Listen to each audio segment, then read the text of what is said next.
Maganda ba?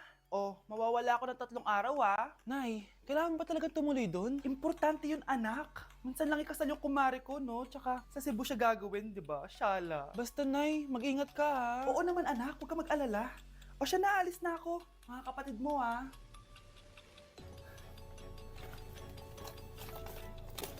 Saan yung wallet ko? Ay, kuya. Balik tayo sa bahay. Nakalimutan ko yung wallet ko. Ano ba yan? Maliliit na ako. Saan na ba yan? Ito. Ano ba yan? Oras na.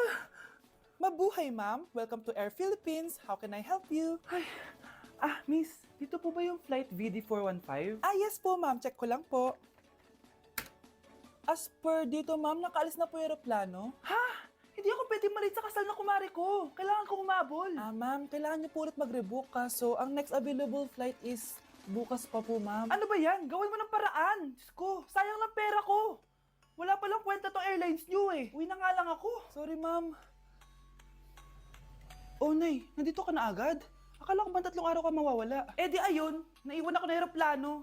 Alam mo, parang pinipigilan talaga ako ng universe makaalis eh. Nay, buksan mo yung TV. Ha? Bakit? Breaking news! Nandito tayo ngayon sa site kung saan nag-crash ang flight VD415. Ayon sa mga otoridad, walang nakaligtas sa mga pasahero nito. Kaya pala, kung nakasakay ako dun sa aeroplano na yun, patay na ako ngayon. Mga anak, aalis lang ako Maglinis kayo dyan. Bye, Nay! At dahil wala na si Nanay, ako ang bago niyong boss. Kaya sundin yung mga inuutos ko, ha? O Kyle, ikaw na magugas ng mga plato doon, ha? Wow, lakas magutos, ha? Aba, nagrereklamo ka ba? Rihanna, walisin mo yung mga kalat dito. Pwede ikaw naman. Walisin ko mukha mo eh. Ano sabi mo, babae ka? Hoy, ikaw, Miguel.